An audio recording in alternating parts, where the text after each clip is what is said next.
Vous êtes sur TV Vendée et c'est une très bonne idée. Bienvenue à vous sur le plateau de la matinale de ce vendredi 4 juillet. Nous sommes en compagnie, je me tourne du bon côté, oui, d'Antoine. Alors, comme je peux pas m'éloigner des micros, à chaque fois vous voyez Antoine en régie sur la caméra. Ça va Antoine de ton côté?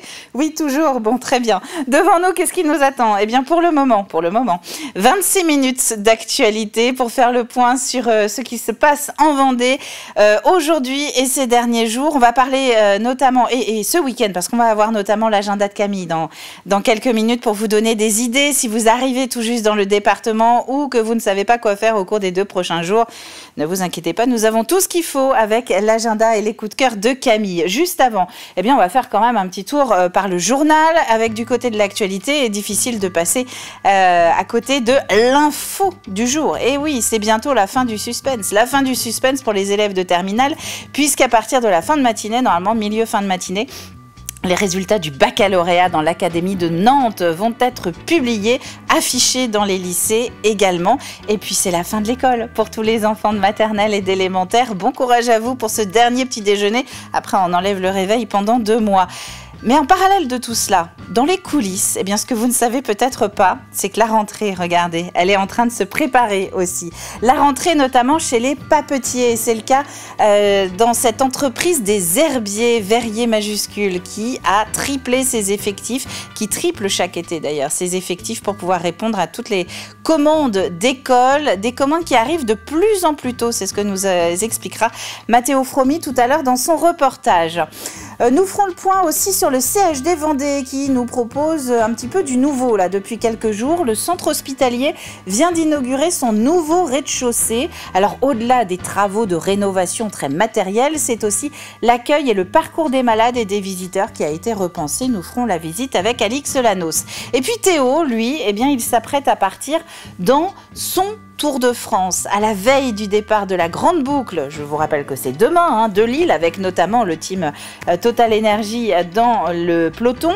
Le Lyonnais Théo, lui, peaufine son propre parcours, puisque dans une semaine exactement, il va se lancer dans son défi, 4000 km autour de la France pour parler et faire parler de la maladie de Crohn dont il souffre depuis ses 13 ans. Voilà pour l'actualité, voilà pour le journal. On va regarder la météo dans quelques instants. Juste le temps pour moi de vous rappeler le numéro de la matinale si vous voulez participer à cette dernière de la saison. Le 06 84 54 77 23. 06 84 54 77 23. Un petit WhatsApp, un petit SMS pour nous dire comment ça va chez vous ce matin. Nous dire s'il fait beau aussi, parce que regardez la carte. C'est un très beau soleil pour toute la Vendée en ce vendredi. Un très très beau soleil, quelques petits nuages en altitude sur la frange sud vendéenne, mais partout ailleurs un ciel dégagé.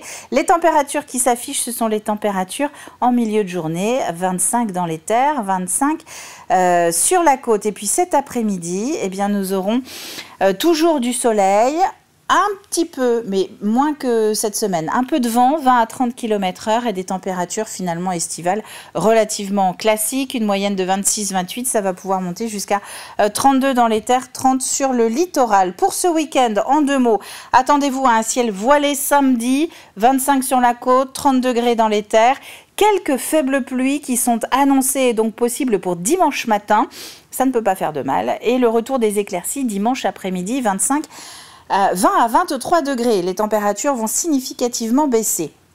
Revenons à aujourd'hui avec nos horaires de marée et notamment donc la possibilité d'emprunter le Gois en toute sécurité. Soyez vigilants parce que le coefficient est très faible. Si vous arrivez tout juste en Vendée ou que vous n'avez jamais tenté de traverser le passage du Gois, donc entre le continent et l'île de Noirmoutier, eh bien quand on a un coefficient 39 comme aujourd'hui, il faut se rapprocher au maximum de l'heure de basse mer. Alors 18h37, ça c'est l'heure au Sable d'Olonne, il sera 18h50 à Noirmoutier, donc essayez de vous rapprocher au maximum de 6h30, 7h ce soir pour emprunter le Gois en toute sécurité. Et la pleine mer, vous le voyez, elle est en milieu de journée. On retrouve tout de suite notre carte des marchés aussi, avec les 3 rendez-vous du jour. Là encore, si vous nous rejoignez tout juste, que vous nous découvrez, je le rappelle, il n'y a pas que 3 marchés le vendredi en Vendée, il y en a bien plus. Mais pour rendre quelque chose de lisible, nous faisons chaque semaine 3 petits focus différents. Aujourd'hui, on va parler de Bournezeau. Un rendez-vous jusqu'à 12h30 avenue du Moulin, Mouilleron-Saint-Germain jusqu'à 12h30 place de l'Âtre et Longeville-sur-Mer sur le littoral. Eh bien, c'est sous les Halles toute la matinée à côté de l'église. Souhaitons une bonne fête aux Florent, aux Elisabeth, aux Isabelle ou encore aux Berthe. Et justement, pour la Sainte Berthe, moisson ouverte. Ça, c'est le dicton du jour. Le soleil est avec nous jusqu'à 22h01 en Vendée. On perd encore une minute de soleil. Et oui, je suis désolée, je suis obligée de vous le dire. Quant à l'anecdote, eh bien, nous en avons déjà parlé. C'était le 4 juillet 1943, souvenez-vous, si vous habitez la Guérinière ou vous êtes à proximité, vous avez peut-être remarqué une stèle sur le boulevard de l'Océan qui fait justement écho à cet épisode, une stèle qui a été posée par l'association Atlantic Wall Memory, donc sur Noirmoutier, le 4 juillet 43, atterrissage forcé d'un bombardier américain, un B-17 qui était poursuivi par des Allemands. Les passagers ont sauté mais ont été capturés ensuite une fois arrivés sur la terre ferme par des soldats allemands. Voilà, et tout ceci, c'était le 4 juillet 1943. On passe au journal.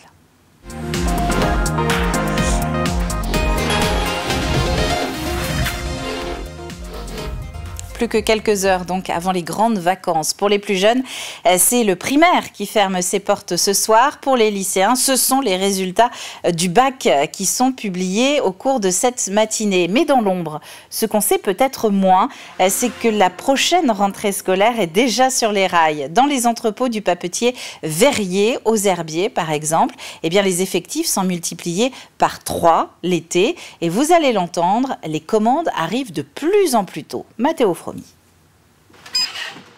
Depuis plus d'un mois, les employés de cette société de fourniture vendéenne sont à pied d'œuvre pour répondre à la très forte demande des écoles de la région. Cette année, l'entreprise a connu une augmentation de la clientèle. 6000 établissements scolaires passent commande. Là, ce sont les palettes que les saisonniers sont en train de préparer. Par exemple, là, on a une école de Nantes, c'est une classe. Donc on se rend compte maintenant qu'au mois de juin, on a de plus en plus de travail, il y a de plus en plus de commandes. Je pense que c'est dû au fait que les professeurs ou les écoles souhaitent être livrés avant leur départ en vacances. Chaque jour, 2500 produits sont emballés. Alors pour supporter la cadence, l'entreprise a fait appel à des saisonniers. Et Margot, tu as fait combien de commandes aujourd'hui? 3. 3 commandes? Oui. Ok. Il faut savoir que le reste de l'année, c'est 15 permanents. Et l'été, on passe à 35 saisonniers en plus. C'est un nombre assez important à gérer. Ça, c'est dû aussi à la grosse activité qu'on a durant ces 3 mois de juin, juillet, août, enfin jusqu'à 4 mois jusqu'à septembre. Et c'est quand même un record par rapport aux autres années. Chaque mois, 30 000 cartons y sont préparés et envoyés. Alors pour stocker cette masse importante, la société s'est procuré ce barnum géant. Donc là, on arrive dans une partie qu'on rajoute l'été. C'est du stockage. Faut savoir que là, il est quasiment vide, comme vous pouvez voir. Mais fin août, il sera plein. Parce que là, il est vide parce que la première partie pour livraison avant la fermeture est quasiment finie. À la fin du mois d'août, 90 000 colis devraient être préparés. C'est 10 000 de plus que l'année dernière. C'est une Bible indispensable aux communes pour développer leur territoire de manière cohérente, une sorte de guide pour tenir compte de l'existant aussi, tout comme de l'environnement, mais aussi des projets de développement sur le territoire. Le PLUIH, le PLUIH, Plan local d'urbanisme intercommunal. Le pays de Fontenay-Vendée n'en avait pas jusqu'à présent. 17 des 25 communes de cette communauté de communes avaient leur propre plan local d'urbanisme, mais rien d'unifié. Les choses vont donc maintenant changer. Concrètement, cela pourrait par exemple améliorer l'efficacité de la politique de l'habitat social. Aujourd'hui, on a plusieurs documents qui soutiennent l'ensemble des politiques publiques, un schéma sportif de territoire, un plan climat, air, énergie, etc., etc. L'idée, c'est de pouvoir les rassembler dans ce document d'urbanisme pour pouvoir décider et porter toutes ces politiques publiques dans les années à venir. Donc très concrètement, ça va se traduire par un règlement écrit et également par une cartographie des zones qui sont constructibles, des zones qui sont destinées à accueillir certains équipements structurants du territoire, les zones qui vont être protégées au titre de l'environnement ou des zones qui sont à vocation agricole. On peut travailler ensemble, toutes les communes de la communauté de communes, pour élaborer un document d'urbanisme qui soit le document de référence pour l'avenir, aussi bien sur le plan du développement de l'économie, du développement de l'habitat, que du développement tout court et de l'aménagement du territoire. C'est donc un travail en commun, en partant du principe que si on est ensemble pour faire ça, et qu'on travaille bien ensemble, on est plus fort pour ensuite l'appliquer vis-à-vis des administrations de l'État et vis-à-vis de l'ensemble des partenaires sur ce projet. C'est ça notre credo en définitive et l'objectif de notre démarche. Du nouveau au CHD Vendée, vous l'avez sans doute remarqué si vous avez déjà eu l'occasion ces derniers jours d'aller à l'hôpital à La Roche-sur-Yon. Les travaux sont terminés au rez-de-chaussée et le parcours des patients et des visiteurs a légèrement été modifié. Un espace d'accueil personnalisé pour les malades du cancer fait notamment son apparition. Les détails avec Alix Solanos. Il n'y avait pas eu de travaux depuis l'ouverture de l'établissement à la fin des années 70, alors la rénovation du hall du CHD Vendée s'imposait. Après 29 semaines de travail, c'est donc tout l'espace d'accueil qui a été repensé. Ce n'est pas une simple rénovation, bien sûr, parce qu'il y a tout un travail de fond qui a été fait par les équipes hospitalières. Donc il s'agit d'améliorer les conditions de travail de toutes les femmes et les hommes qui accueillent nos patients, les familles des patients. En même temps, il s'est agi d'accueillir dans de meilleures conditions aussi les associations qui nous accompagnent et qui sont très importants dans la prise en charge des patients.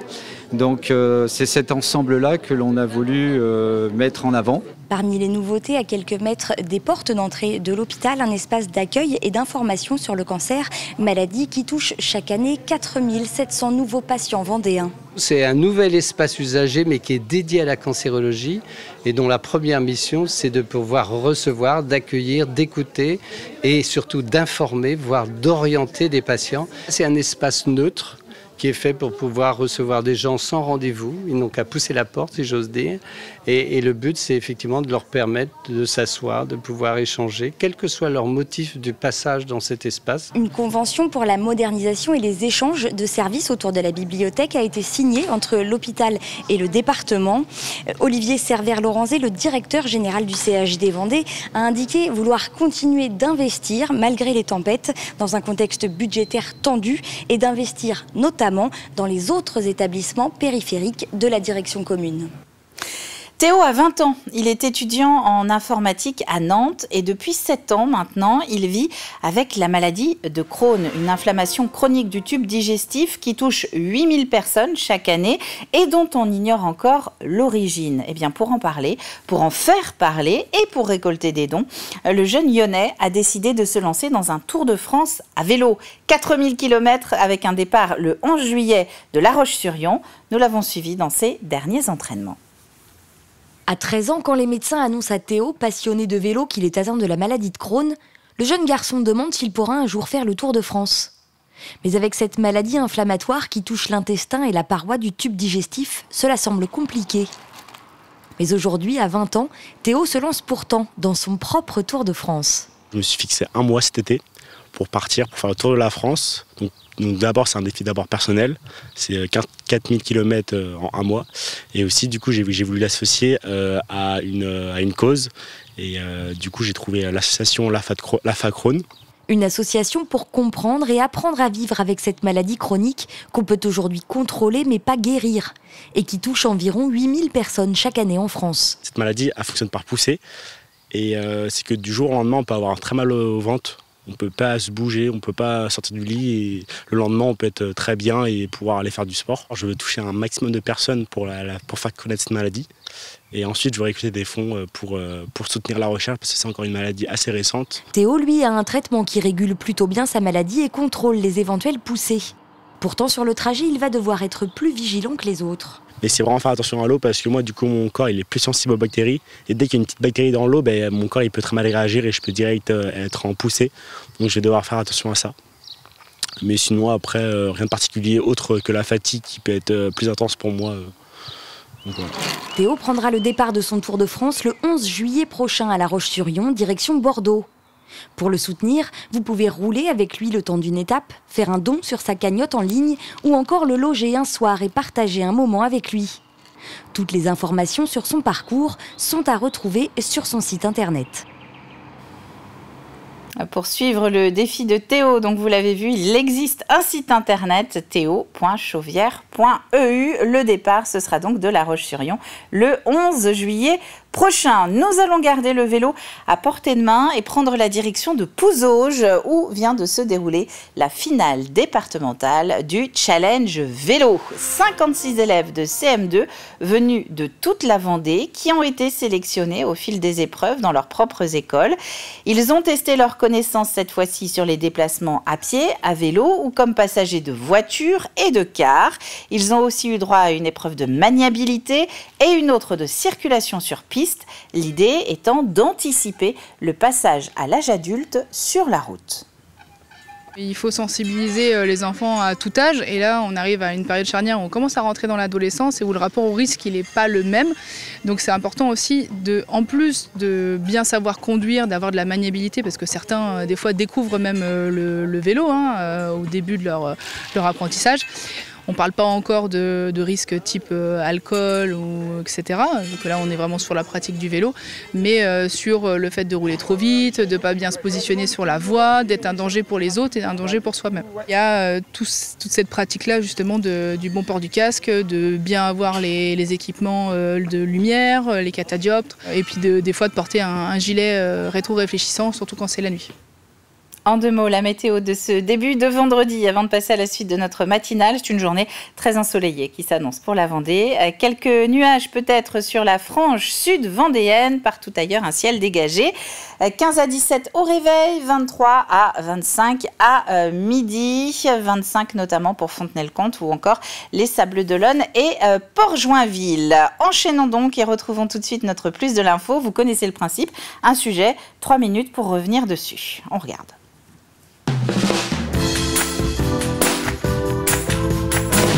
Et donc aujourd'hui, on va refaire un plus de l'info sur Graines d'idées. Alors si vous étiez avec nous en début de semaine, vous vous souvenez peut-être de ce reportage que nous avons consacré à cette association de La Roche-sur-Yon, des chantiers d'insertion pour toutes les personnes qui sont éloignées de l'emploi. Eh bien, Graines d'idées vient de fêter ses 30 ans, 3 décennies sur lesquelles nous revenons dans le plus info du jour.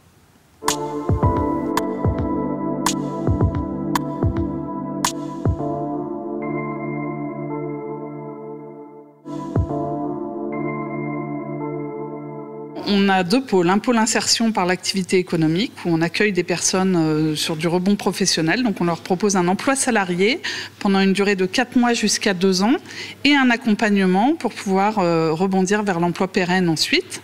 Et puis un pôle insertion sociale où on propose des activités de dynamisation pour des personnes qui n'ont pas travaillé depuis très longtemps et qui ont besoin de reprendre confiance en elles.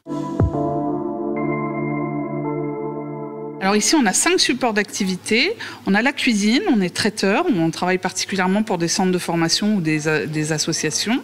On fait des espaces verts aussi, on travaille beaucoup pour les clauses sociales de la ville et de l'agglomération. On a également un chantier en maraîchage biologique.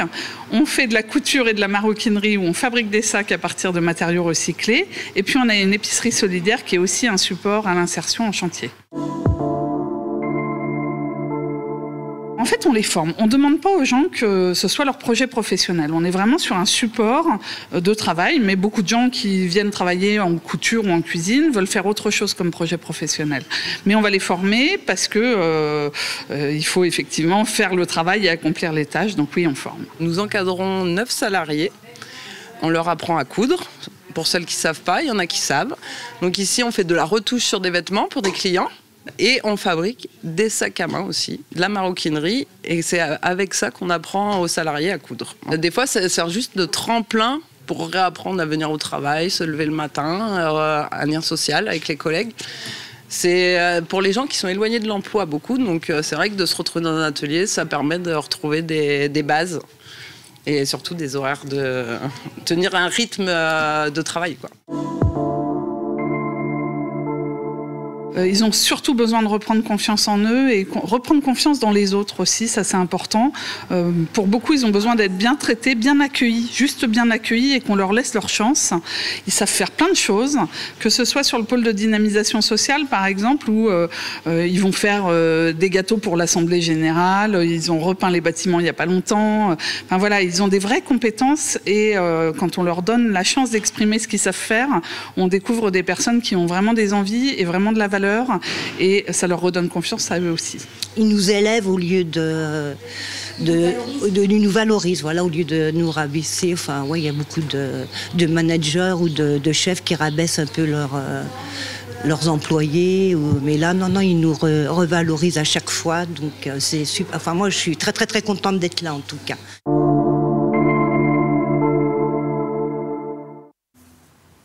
Un plus de l'info que vous allez pouvoir retrouver sur nos chaînes YouTube. Nous sommes vendredi, il est donc temps de glaner quelques idées de sortie et d'occupation pour les prochains jours.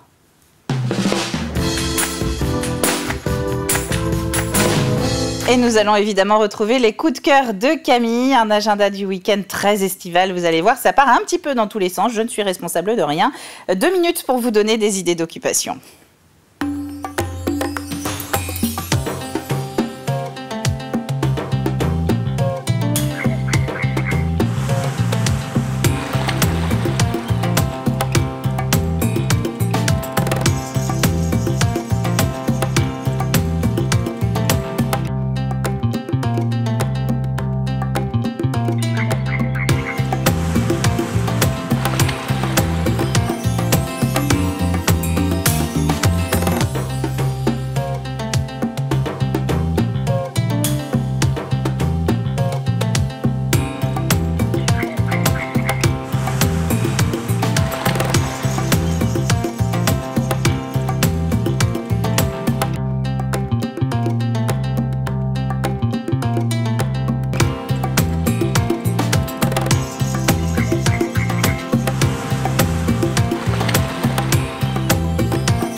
Et là encore, pour noter un rendez-vous, vous allez pouvoir tout retrouver sur le site internet de TV Vendée. Un petit aperçu de ce qui vous attend à partir de lundi sur l'antenne, puisque les programmes d'été commencent sur TV Vendée. Donc à partir de lundi, à la place de la matinale, eh bien, vous allez notamment pouvoir retrouver une nouvelle saison de La Petite Vadrouille. Marion Blanchet qui reprend les routes vendéennes, qui change un petit peu de concept cette année, puisque cette fois-ci, c'est vous qui allez la guider sur les routes et l'emmener dans vos endroits préférés. Regardez un petit bout du premier épisode.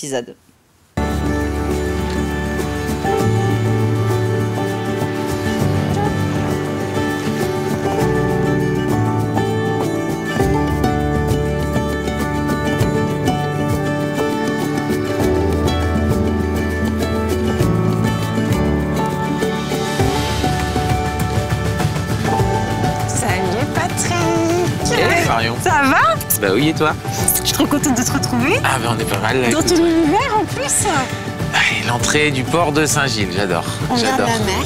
On regarde toujours la mer. L'océan, bah oui, il est omniprésent, puis il est important. Il est là, il est tout doux ces jours-ci, c'est chouette.